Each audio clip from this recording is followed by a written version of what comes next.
From Lagos, Nigeria, this is News Central Television. My name is Mazino Appeal. Now the top stories tonight.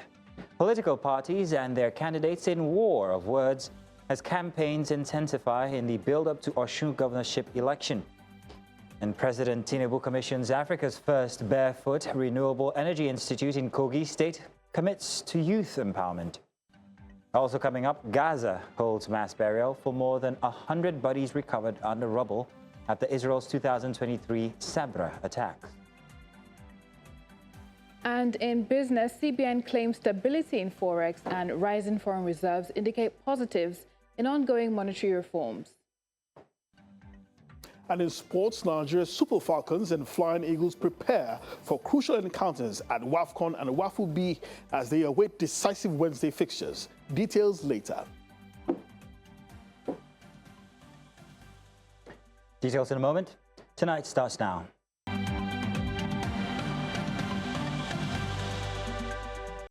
Now we begin tonight with politics. Political tension are rising ahead of the August 15 governorship election in Osun State, with the All Progressives Congress Campaign Council accusing Governor Ademola Adeleke of making inflammatory and seditious remarks against President Bola Tinubu. The accusations follow Adeleke's appeal to the president to ensure a peaceful and credible election while warning against the repeat of the political violence witnessed in Southwest after the disputed 1983 governorship poll. The APC Campaign Council dismissed Adeleke's claim that the federal government was withholding local government allocations and also rejected allegations of intimidation, claiming several APC members have been killed since 2022. It further alleged that Adeleke would be required to account for the management of state funds after leaving office. Now for this conversation, I'm now joined by a journalist and former Chief Press Secretary to Governor Adegboyega Oyetola. Thank you for joining us. Thank you very much, Mr. Omikwidan, for joining us this evening. Thank you. The pleasure is mine. Good evening. Grand. Now, sir, first off, before we start with the allegations going left, right, and center, I wanted to ask you about the political atmosphere in Osun State. Do you think that Osun State is ready for the August 15 elections with the atmosphere currently on ground? Well, interestingly, I am speaking to you from Moshood, the Osun State capital. And I can confirm to you that since noon when I came in, everywhere has been very, very calm. The atmosphere is peaceful. And I see people going about their businesses.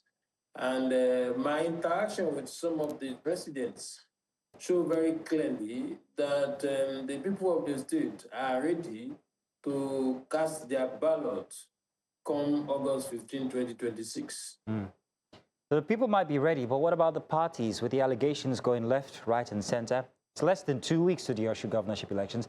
How concerned should Nigerians be about the growing exchange of accusations? APC on one side, then there's the Accord Party, and then the PDP, and all of this against Governor Ademola Adeleke. So how concerned should we be? Well, you know, naturally, when the election such as this is coming up, what is happening is expected. You see, you hear allegations, counter allegations, but what I always tell people is to try and see beyond what the actors are saying.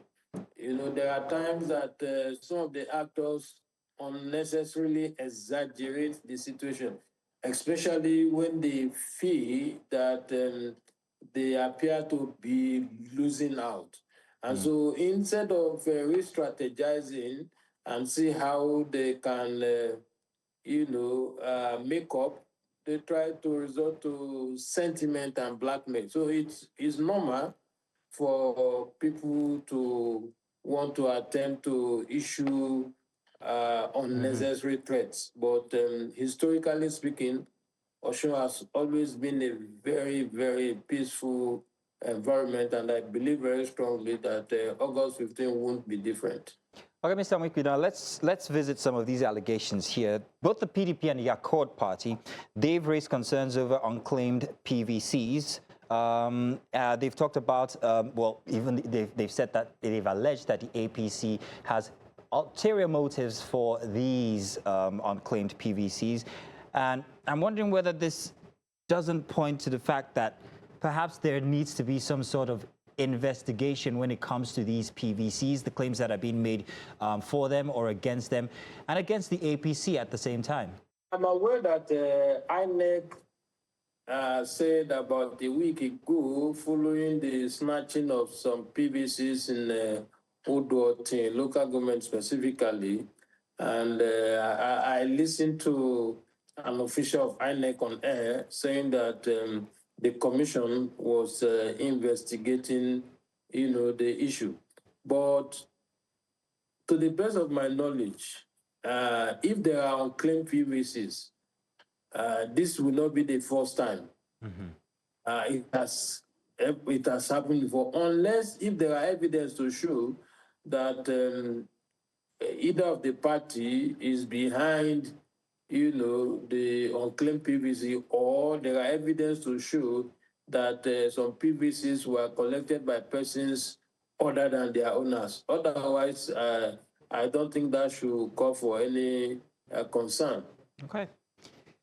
Then the APC has also dismissed claims that the federal government is withholding local government allocations. From a governance perspective, I'm wondering, what's the importance of clarity and transparency on such issues as these, especially during election campaign seasons? Well, if you have followed the political development in Osun, I say this, that our governor sometimes will speak before thinking. Otherwise, everybody knows that as we speak today, those that are recognized by law as chairmen and councillors at the local government are those that were elected on the platform of the APC. And so to that extent, they have access to the funds. And it is from these funds that they purchase security vehicles recently for security operatives in the state. They also procure motorcycles to help in securing the state and its border. So it is laughable for the governor to be saying that the president is withholding from. Which fund is the president withholding when those who are recognized by law as of today are the ones at the local government and they have access to this fund? So which fund exactly is the governor talking about? Now, both parties, yours and the PDP, have exchanged allegations over political violence and also public accountability.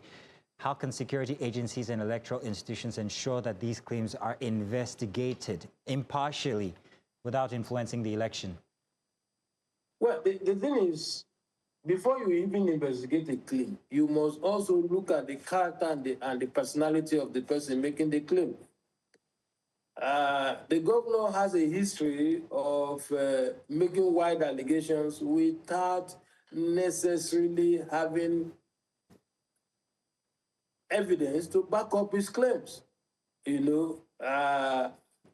We all listened to him said yesterday that he has adopted Mr. President as his candidate, and since he has adopted Mr. President as his candidate, he probably expects Mr. President not to support the candidate of his party and probably, support him. But you see, I tell people that if our governor has done very, very well, I'm sure majority of Osun citizens will have no issues with him going for a second term. But there is a consensus of opinion, especially among the elites, that our current governor is... So I've listened to you since the start of this conversation, and most of your comments have been against the government or the governor. And I'm wondering, for someone who's also been in governance yourself as the former CPS or governor of Osun State, I want to know about practical safeguards when it comes to election manipulation. What practical safeguards do you think perhaps maybe in your term that were not exercised, that could be exercised now to prevent any political party from manipulating elections? Now, let's be practical here. What safeguards exist as someone who's been in governance yourself? Whatever I say with regards to what happened during our time has been properly documented in my book, Persona Non Grata. One of the things that I am looking forward to it being prevented by both security operatives and the election management body is the idea of allowing a particular party to vote up to 11 p.m. I know that the Electoral Act and even the Electoral Guidelines says that if you're on the queue before 2 p.m., you'll be allowed to cast your vote. But a situation where those who cast vote till 11 p.m. were not on queue as at 2 p.m., at least we have evidence to show that those who voted till 11 p.m. in Ede were not on queue as at 2 p.m. And that was where the manipulation occurred 4 years ago. And so I want to believe that the election management body will take precautions to ensure that such never happened. And the security operatives, some of whom... so I take it you have faith in INEC and you have faith in the election bodies, the security agents. That's what you're saying. So now, they have not done anything to... So my final question, Mr. Omikpida, is this. We've seen elections, we've seen parties who, well, they would come out and say, yeah, we're going to stand by this election, but eventually when they fail, they'll talk against it. They'll cast it down, or maybe when they win, they would always praise and defend it. But I really want to know what people should take away from this conversation today regarding the APC's assurance of credible elections. Are you saying that if this election was to go through and it wasn't in the favor of the APC, that we wouldn't have this same rhetoric that we have from political parties from the past? Well, if you know the antecedents of the APC in Osun, especially the one I sacked 4 years ago, we don't play to the gallery. And in the history of Osun, this will probably be the first time when a party will lose power and still remain very, very cohesive, still remain very, very strong in the build-up to the next election. In the past, when Baba Kande lost the election in his re-election in 2003, it took APC some years to come together again.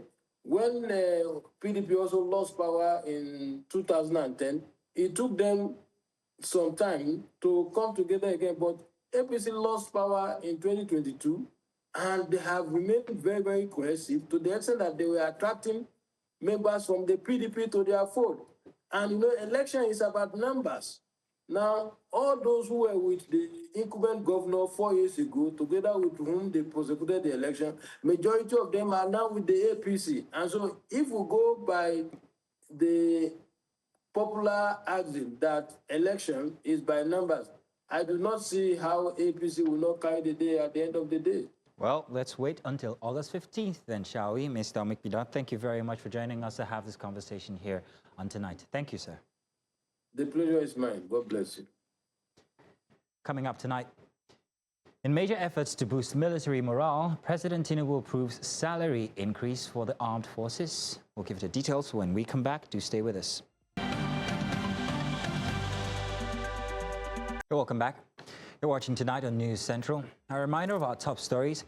Political parties and their candidates in war of words as campaigns intensify in the build-up to Osun governorship election. And also President Tinubu commissions Africa's first Barefoot Renewable Energy Institute in Kogi State, commits to youth empowerment. And Gaza holds mass burial for more than 100 bodies recovered under rubble after Israel's 2023 Sabra attacks. Now let's go to Kogi State. Nigeria's drive to build a skilled workforce for the clean energy economy has received a boost, a major boost, with the commissioning of the Barefoot Renewable Energy College in Osara, Kogi State. The vocational institution is expected to train Nigerians in practical renewable energy technologies, expand access to sustainable electricity, and support the country's transition of energy. Vice President Kashim Shettima commissioned the facility on behalf of President Bola Tinubu. And News Central's Manag Balagbobo was there and brings back this report. For Nigeria, where millions still lack reliable electricity and demand for renewable energy continues to grow, building that workforce is increasingly becoming a national priority. That strategy took shape in Osara, Kogi State with the commissioning of the Barefoot Renewable Energy College. a vocational institution designed to prepare Nigerians for opportunities in the emerging clean energy economy. Nigeria assumes from today the position of pace setter in renewable energy capacity development across Africa. The college has been established as a vocational and technical institution to close the widest gap in Africa's energy transition, which is the shortage of competent technical manpower.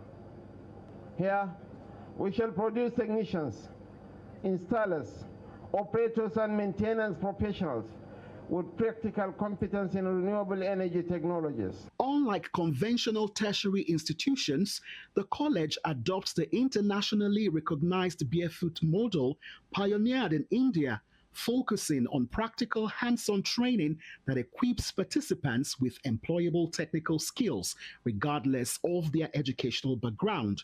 Officials say the approach is intended to bridge the gap between community-based field experience and academic research. This hybrid model creates a wider technical scope that covers poor, rural, and illiterate villagers, which bridges the gap between the non-formal practical field training and university-backed research. The vision of barracks, which this project is codenamed, is to become Nigeria's premier center of excellence for renewable energy technical education and a regional hub serving the whole of Africa. State authorities believe it complements broader efforts to attract industry, encourage innovation, and create opportunities for young people. Kogi State is proud to host these institutions because it aligns with our vision of becoming Nigeria's preferred destination for investment, industry, and innovation. We shall continue to create an environment where investors have confidence and our people have opportunities. For Nigeria, the launch of the Barefoot Renewable Energy College represents more than the opening of a new institution. It marks an investment in the people, skills, innovation expected to drive the country's renewable energy ambitions for years to come. In Kogi for News Central, Moino Balagbubu. So now in Lokoja, our correspondent Mono Balagbubu, he's standing by and he provides us with first-hand report this time. Mono, you're welcome. Thank you very much. Mono, you were at the commissioning. So beyond today's commissioning, what problem is the federal government trying to solve with the establishment of this Barefoot Renewable Energy College? Good evening, Mazino. To go straight to your question, the problem is the shortage of skilled manpower. Earlier today, the federal government noted that there is infrastructure, but the problem is the manpower.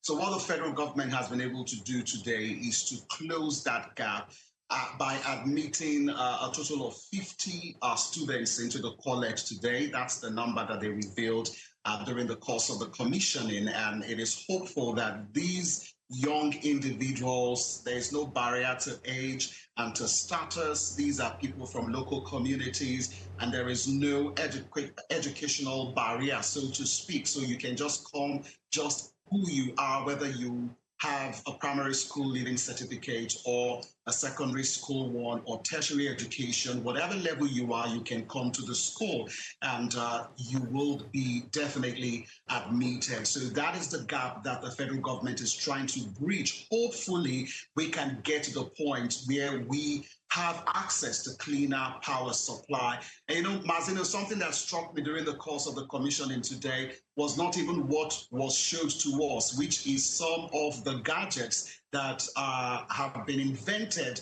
You know, I saw a solar-powered baking machine. I saw another solar-powered equipment that can help to dry crops. So this is the future that I think we deserve in Africa. As an enthusiast myself in technology and also renewable power, you know, back in the days when we used to watch all those documentaries on NTA, we would see, you know, foreign countries adopt solar power. That was back in the 1990s, in the early 1990s. And I thought to myself, as Africans who have this intense solar power, what have we been able to do with the solar power that continuously, you know, pause on us in Africa. So as the federal government put it to everyone who watched the commissioning today, it is the first in Africa, the first in Nigeria, and bridging the lack of manpower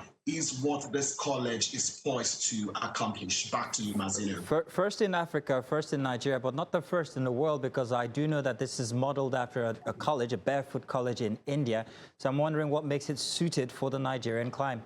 I mean, from the concept of the Barefoot model, it adopts, a classical traditionalist approach to how the kind of persons you would attract into the school. So it's more open. So it's not just for the elite, so to speak. So anyone can basically, come in and have access to this education, and it is sort of structured in such a way that it can carry people along and they get to actually acquire these skills. So, we all saw the evolution of industrialization in India, and I think from what we saw, at the commissioning, I think it's a path that Nigeria can follow. But of course, experts might want to disagree. What do I know? I'm just a reporter reporting facts right from the venue. But of course, we saw how India evolved. You look at countries like China, Malaysia. I think these are countries that Nigeria can actually emulate. So if it worked in India, if it's working for India, we can see what India is doing, even in terms of its geopolitical impact and in terms of the affiliations with advanced countries like China and Russia. I think this is a pathway to economic development and most importantly, entrepreneurship, with which Nigeria has the population. See some of these innovations that was displayed at the commissioning today. These are things that are useful, for the local women and for people who are into farming, most especially vulnerable communities, of which our reporting focuses on New Central. So I think that model definitely could do great work for Nigeria in terms of having everyone equipped, most importantly at the grassroots. Indeed, Balagbogbo, we've got the power, we've got the population, it's Providence. Thank you very much for joining us to tell us about this. Thank you. Now from Kogi, we go to Asaba. Investors from different parts of the world and sectors have presented their prospectus at the Delta Economic and Investment Summit as it enters its day 2. Now, with the state government reassuring them of enabling environments to operate their businesses. New Central's correspondent Osun Azu was there, and here he tells us more.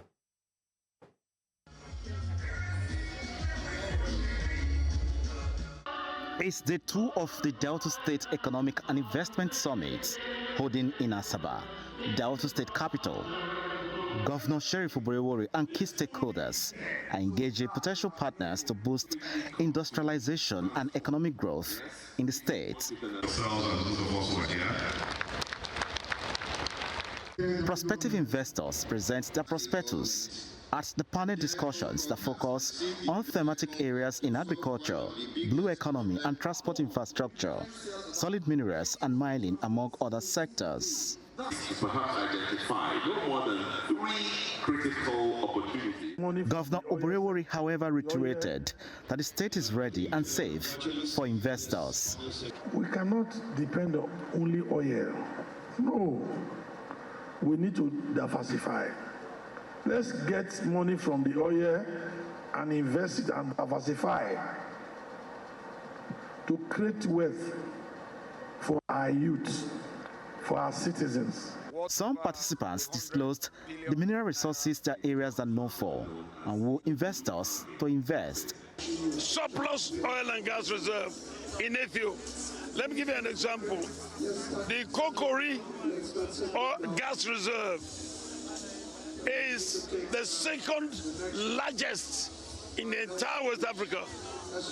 The reserve of gas in Kokori, we can tap on that. We have kaolin untapped in large numbers.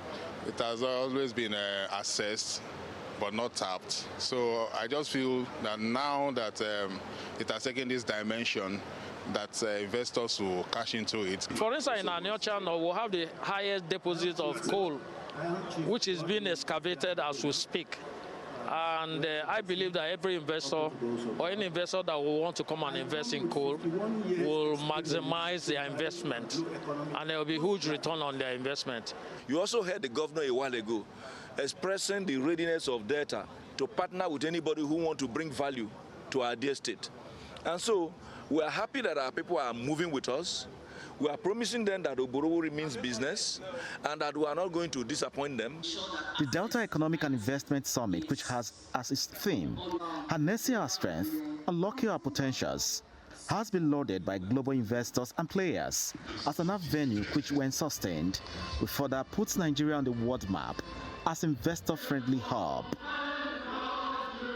In Delta, for News Central, Austin Azu. Now, Austin Azu joins us from Delta State, Asaba, the capital. Thank you very much, Austin, for joining us this evening. Good to have you here. Austin, Day 2, Delta Economic Investment Summit is wrapped up in Asaba, and the state government is pushing hard to position Delta as an investment haven. Can you tell us about what you might have missed? Well, especially looking at the turnout and the prospectus that was presented by global local investors today. How strong is the commitment on ground beyond the usual rhetoric to translate these MOUs and presentations into actual physical projects? All right. Good evening, Mazino. Of course, quite agree with me that over the years, Delta have been known to be an oil-producing state. But from this 2026 Mixed Summit and investment organized by the Delta government, of course, it has been revealed to us that Delta State contributes just about of crude oil, which happens to be one of the main resources of the country. Diversifying the economy is what everybody's talking about, particularly the government, and bringing these international economic players to Delta State to give them the enabling environment for them to establish their businesses, for them to strive. Of course, what other persons we interviewed rightly alluded to, there are some other natural resources in the state which they claim that has not really been tapped into in terms of kaolin, in terms of coal and other natural gas.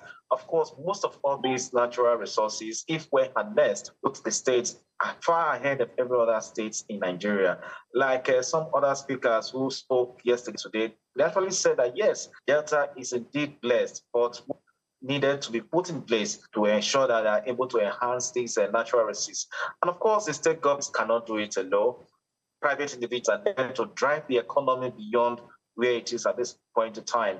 Hence, the governor organized this summit so that global investors, local investors, and of course, some other individuals who likely come to invest in Africa will find Delta State as a safe haven for them to invest. Don't forget whether Delta State government has offered over $100 million as the risk for investors to come into the state to come and invest. Of course, the security has been guaranteed, and of course, the enabling environment has been provided.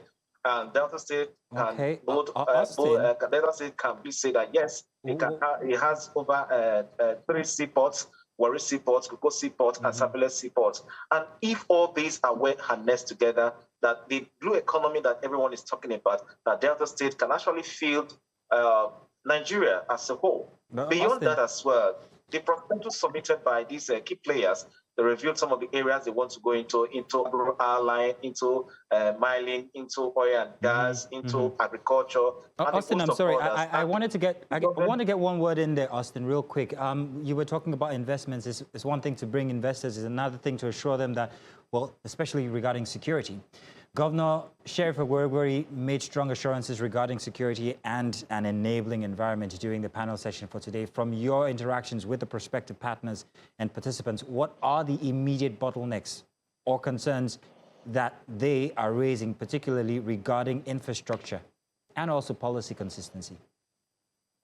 Yes, in terms of infrastructure, the government have said that yes, they are provided infrastructure, but most of these local farmers precisely are still clamoring for more infrastructure in terms of most of their roads that leads to their farms and so on and so forth. But the real bottleneck expressed by most of them is the aspect of this herders-farmers clash, which has become a real serious concern to the government and to private individuals as well. And of course, from what the assurances given by the state government, that is working towards it to address it. But just a few days ago, the Delta State Police Command held a security stakeholders engagement with the headers, leadership, and of course, some other stakeholders to find a way to curb these issues, headers from flash, and of course, to identify and profile those who are coming into the state. And I think this was done in collaboration with the state government, because the local government chairman were in attendance, and beyond that, other stakeholders as well. So it's something that the government, to a large extent, seems to be taking very serious, because they have often said that they want to prioritize the security of residents of the state above every other issue that has to do with personal interest. Prioritize security. From what they have done so far, they have been able to establish. Yes. Prioritize security. I think that would be plenty, especially for the people of Delta State, where I'm from, by the way. Thank you very much, Austin Azu, for bringing us that information from the summit. Thank you. Now, President Bola Tinubu has approved a new salary package for members of the Nigerian Armed Forces, with increases ranging from 30 to 80%. Now, a statement by the President's Special Advisor on Information and Strategy, Bayo Onanuga, said about 250,000 military personnel will benefit from the new salary structure, which takes effect on September 1st. Again, the package officers, or rather under the package, officers above the rank of colonel will receive a 30% salary increase. Personnel from colonel to warrant officer will get a 50% raise, while soldiers from private to staff sergeant will receive an 80% increase. Now, the federal government is tightening measures to keep Nigeria's tertiary institutions safe, with a strong warning against criminal activities involving students. The Minister of Education, Tunji Alausa, has directed vice-chancellors, rectors, and also provosts to dismiss any student found culpable of kidnapping after due investigation, while calling for stronger campus intelligence and closer collaborations with security agencies. When you allow bad behavior to continue for too long, it becomes a culture. So students that is culpable, that is culprit in planning kidnapping attack on fellow students do not have a place in any of our schools. And I'm giving you that ministerial directive. Immediately, after your full investigation and you've ascertained their involvement, dismiss them from school immediately without no recourse for them to complete their school, even if they have only one semester left. Security has improved through collaboration with all the security agencies, but we still need special intervention for campus security.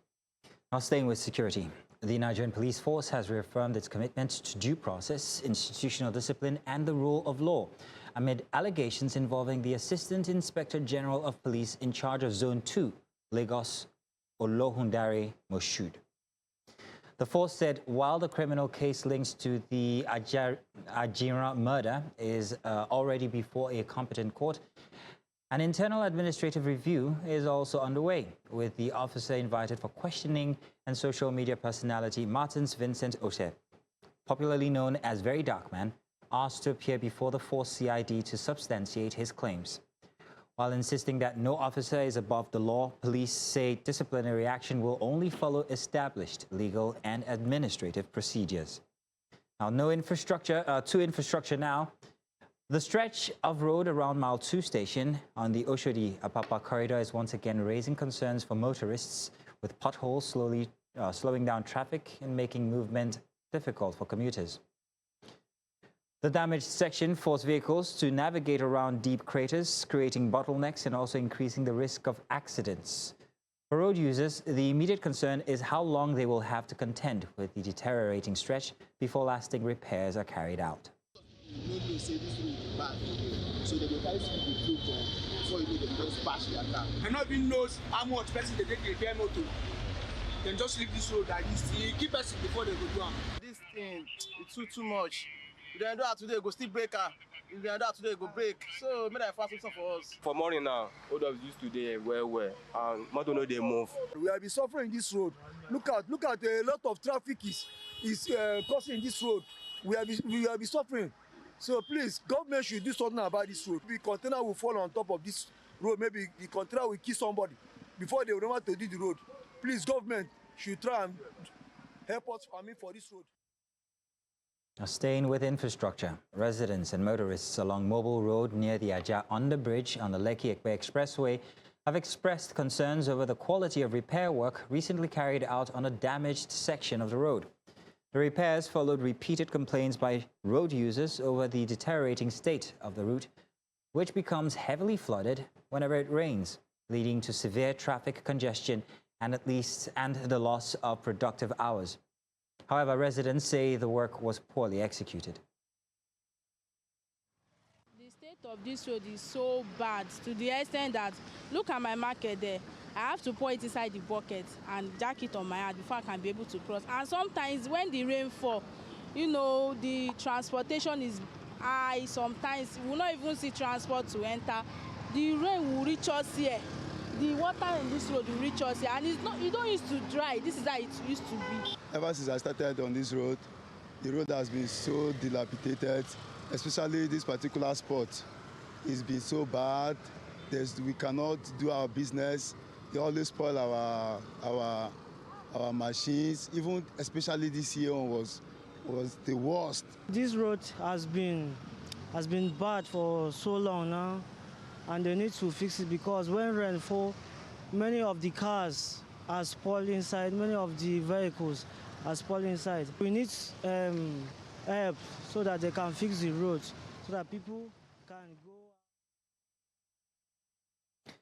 Now, the Committee for Relevant Art, KORA, and Nigeria LNNG have hosted the 17th KORA Nigeria Prize for Literature book party at the Muson Center in Lagos. The hybrid event celebrated the 11 poets longlisted for the 2026 Nigeria Prize for Literature, with both in-person and also virtual audience enjoying literal readings, performance, and also discussions ahead of the announcement of the eventual winner. The long list was selected from 223 entries and features acclaimed poets, including Tanure Ojaide, Sadiq Zukoji, Paul Akumeje, Ajibola Tolashe, Teresa Lola, Ayo Oyekun, Teres Oburumu, Razak Malik Bolaon, Adedayo Agura, James Ugu Eze, and Ogaga Ifoodu. Now, outside Nigeria, Cameroonian President Paul Biya has carried out a major military reshuffle as questions persist over his prolonged absence from public view. The 93-year-old leader, who has not been seen in public for nearly 2 months, appointed new officials to key positions within the armed forces and promoted 5 colonels to the rank of brigadier general. Among those promoted is Raymond Bekos Odando, who was immediately reappointed as commander of the elite presidential guard, a position he has held since 2013.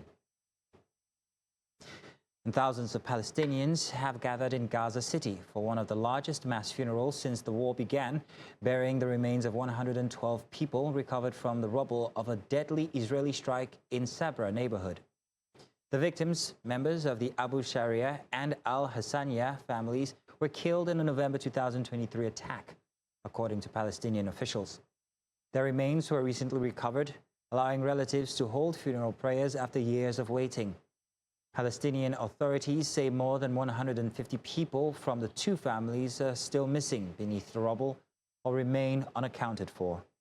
Tonight returns with business, sports, and entertainment. Do stay with us. And in business, the Central Bank of Nigeria says recent monetary reforms are strengthening the economy, citing improved foreign exchange stability, easing inflation, and record external reserves. Speaking at the CBN Fair in Gombe, Governor Olayemi Cardoso, represented by the Acting Director of Corporate Communications and Investor Relations, Hakama Sidiali, said headline inflation eased to 15.91% in June from 15.93% in May. He added that the gap between official and Bureau de Change exchange rates has narrowed to below 2%, while external reserves rose above $52.5 billion as of July 17th.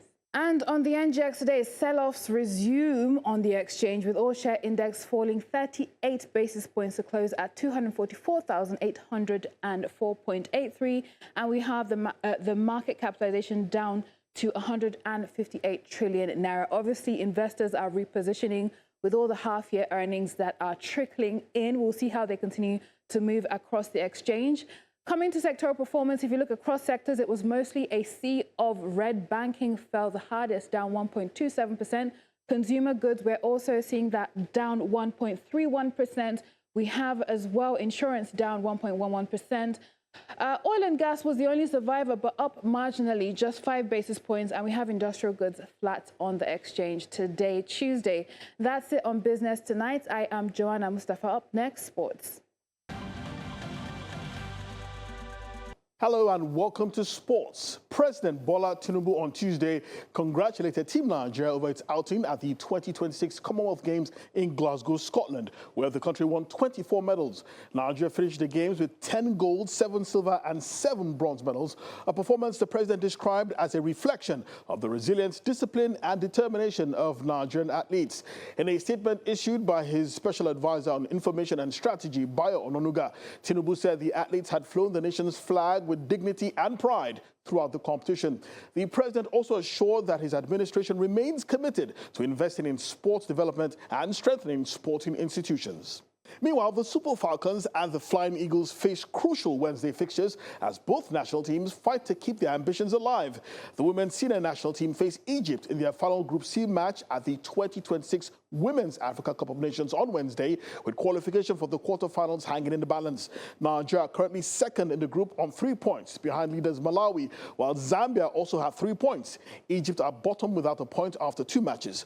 The Super Falcons must beat Egypt and hope Malawi draw or beat Zambia in order to advance. Elsewhere, the Flying Eagles will also have their hands full on Wednesday, where they face hosts Cote d'Ivoire in the semi-final of the WAFU B Under-20 Championships. Nigeria needs to win the tournament in order to secure qualification for the 2027 CAF Under-20 Africa Cup of Nations. And still on African football, the Senegalese Football Federation has reportedly reached an agreement with former France international Patrick Vieira to become the next head coach of the Teranga Lions. The former Arsenal captain arrived in Senegal on the 29th of July and has already held talks with Federation officials. However, an official announcement on Vieira's appointment has been delayed due to an unresolved contractual issue involving current head coach Pape Thiaw. The FSF is reportedly working to settle Thiaw's compensation package before confirming the change in technical leadership. The Federation has yet to issue any formal termination notice to Thiaw, meaning the coach remains legally contracted and continues to hold the position of Senegal head coach for the time being. And that's all we have on Sports Tonight. Entertainment is up next. Welcome to Entertainment Tonight. Now, after nearly 2 years in court, social media activist VeryDarkMan has been cleared in the police impersonation case filed against him over his use of a Nigerian police uniform. A chief magistrate court in Abuja struck out the case after finding insufficient evidence to sustain the charge. VDM, whose real name is Martins Vincetose, announced the development in a video shared online, saying he had been honorably discharged and acquitted. The case began in 2024 after he appeared in a police uniform and referred to himself as an online police officer. Now going to international entertainment news, Ariana Grande has reassured fans that her decision to take a step back from music after her Eternal Sunshine tour is entirely her own. Speaking during her Chicago show, the singer said the choice came from a thoughtful and empowered place, not in response to public scrutiny or criticism.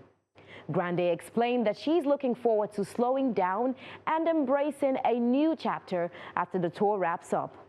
Her comments come amid growing speculation online about her future in music, with fans wondering what comes next for the Grammy-winning star.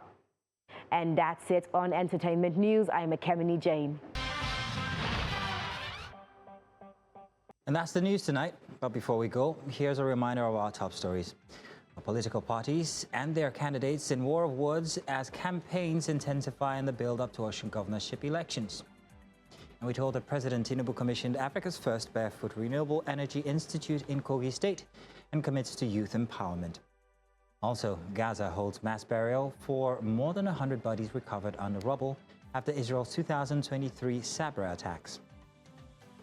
To send your eyewitness reports to the WhatsApp numbers on your screens now, and follow us on social media. We're at News Central TV. You can watch News Central live on DSTV, channel 422, GoTV, channel 23, Star Times 274, Able TV, and of course on YouTube. Many thanks for watching. My name is Mazino Appeal.